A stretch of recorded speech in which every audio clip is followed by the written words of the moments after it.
Sahota is a first-generation Indian Punjabi born in England. He grew up in Chesterfield, made famous by the eponymous sofa, actor John Hurt of the Elephant Man fame, and a chessy called Harry Stevens, who invented hot dog in America, to name a few.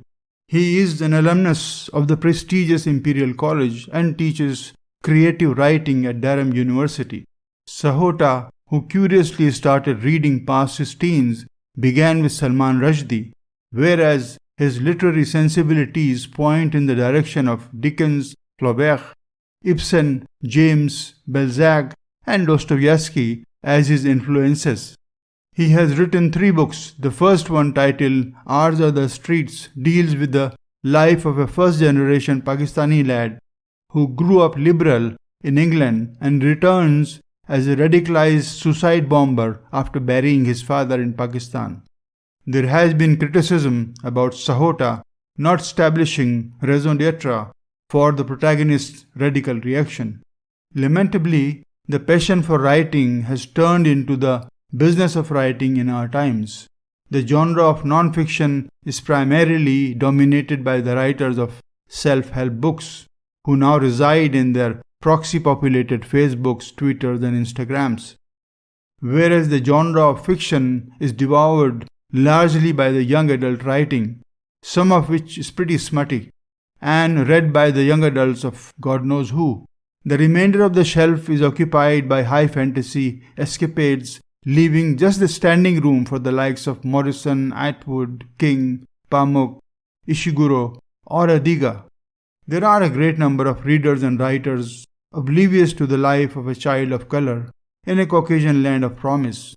He is bullied in school and in the street, therefore he steps into adulthood with self-loathing and bitterness about his foible.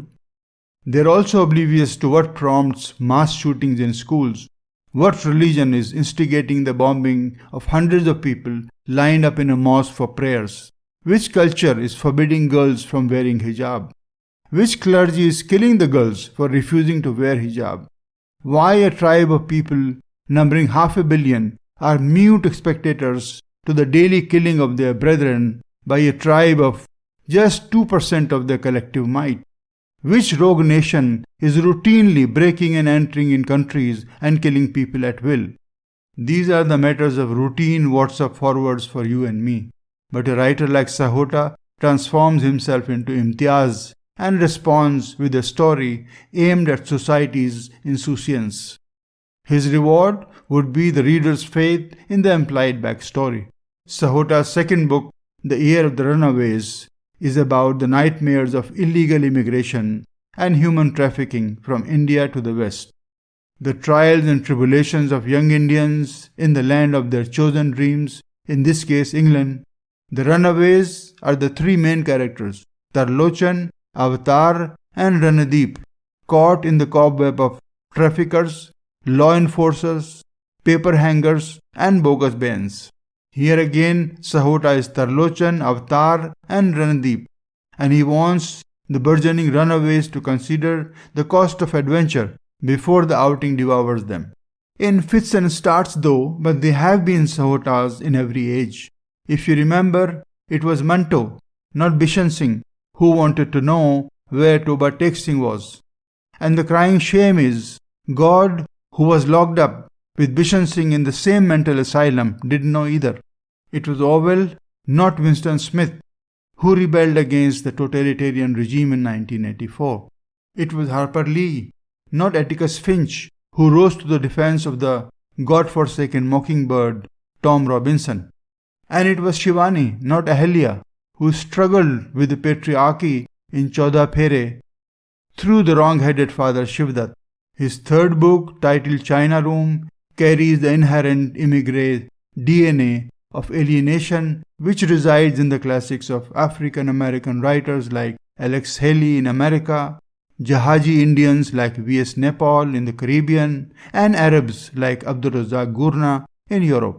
Other salient themes of the story are religion, racism, independence, violence, family, matriarchy, passion, and addiction.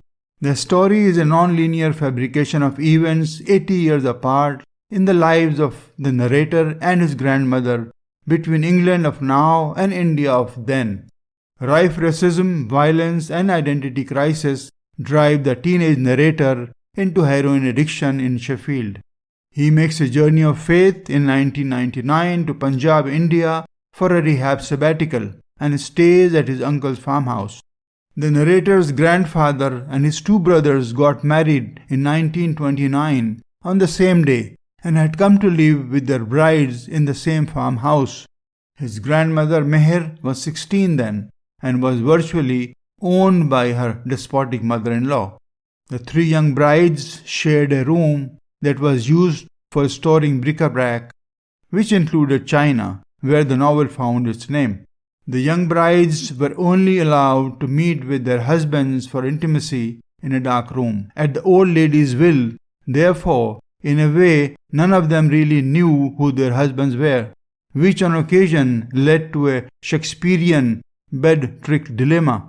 The writer seems to have drawn parallels between the China room and the immigrants' promised land with reference to alienation, loss of identity, and neurosis. Similarly, the Indian liberation movement of the 20s is likened to Meher's longing for independence from her bigoted mother-in-law. Once the book is published and it reaches readers and the critics, their judgment and interpretation often surprises even the person who wrote the book. There is dimmer about the overmuch use of the Yorkie accent in Ours Are the Street, and Meher not being able to tell her husband from her brother-in-law in China Room, and few other remarks. But soon after his debut, Sahota's books have made it to the Booker list twice. He must be doing something right. There is also much brouhaha about placing him alongside Kamila Shamsi, Mohsin Hamid, Hari Kunzru, and Salman Rushdie much too soon by the critics. I wonder how Sahota would react to it. Here's an imaginary dialogue between Sahota and a stray critic at a press junket. "Do you want my opinion on your book?"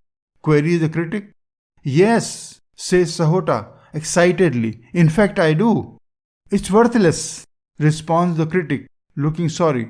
"I know, but tell me anyway," says Sahota, smiling.